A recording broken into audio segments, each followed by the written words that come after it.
Leo and his colleague Barbara are involved in a program called Sustainable Wildlife Management. They focus on helping communities manage the wildlife they depend on in healthy, dynamic, and sustainable ways. They do this by learning from the locals' intimate knowledge of the wildlife in their area. One day, upon returning from a trip with the local village hunters, Barbara is surprised to see her cousin Kobe in the village. Kobe lives in another village far away. Although Kobe seems happy to see her, Barbara can sense something is wrong. That evening, Kobe tells Barbara that although he understands that wildlife numbers go up and down from year to year, there has been a noticeable drop in numbers for a long time now. This means village hunters must travel further to hunt. Barbara shares Kobe's concern. Having a stable wildlife population that doesn't decline in the long term is vital to serving the community's needs and maintaining a healthy natural environment. But finding a balance between the two can be difficult. Kobe tells Barbara he has a young son back home and is worried about his future. Barbara says she and Leo will look into it. A few days later, they return with Kobe to his village and immediately start looking into the possible causes for the decline in wildlife. Barbara speaks to the farmers in the area. If forests have been cut to make room for agriculture or timber plantations, this could be part of the problem.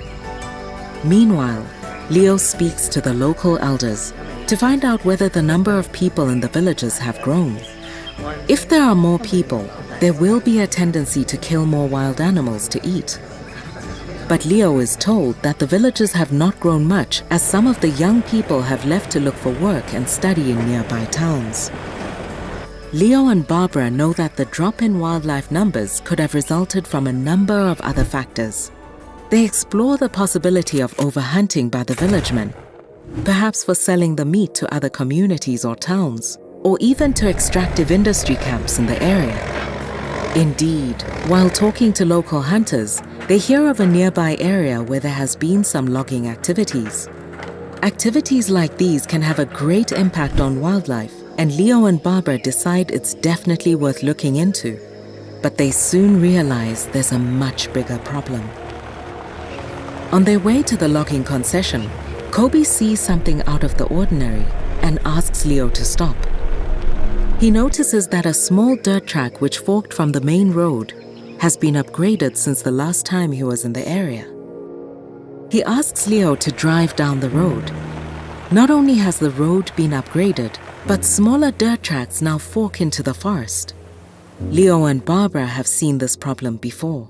Although the intentions behind upgrading a road may have been good, it means hunters now have easier access to wildlife in more remote parts of the forest.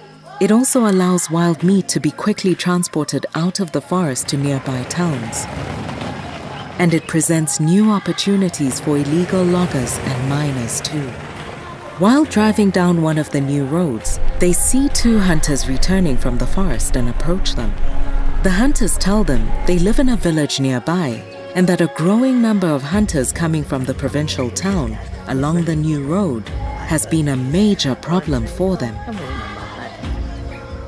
Leo, Barbara, and Kobe realize that the opening of new roads is quite possibly the main reason for the region's decline in wildlife.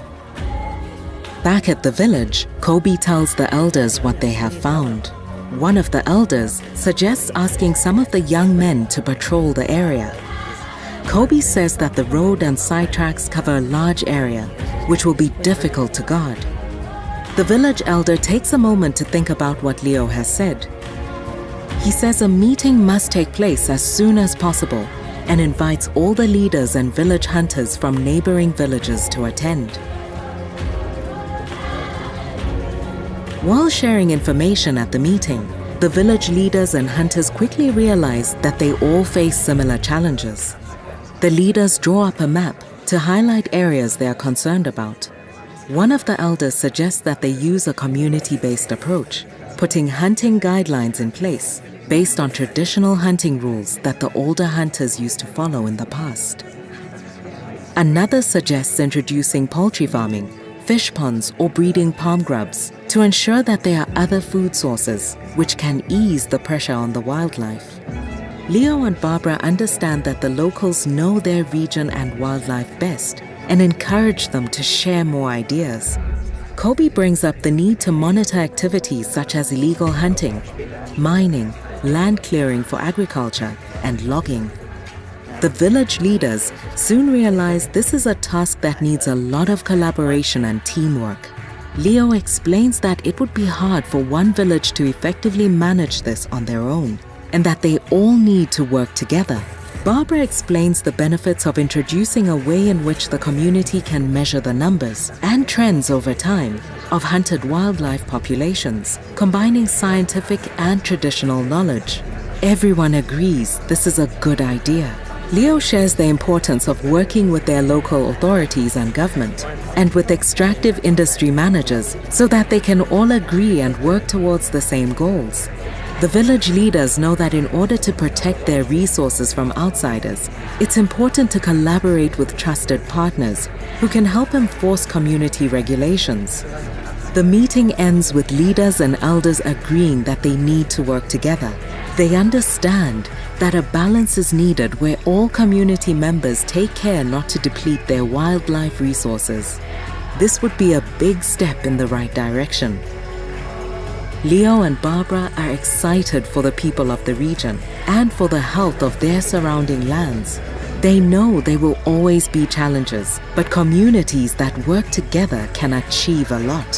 For these communities, the future is looking good. Key points. Wildlife is a shared resource and will disappear if not managed well.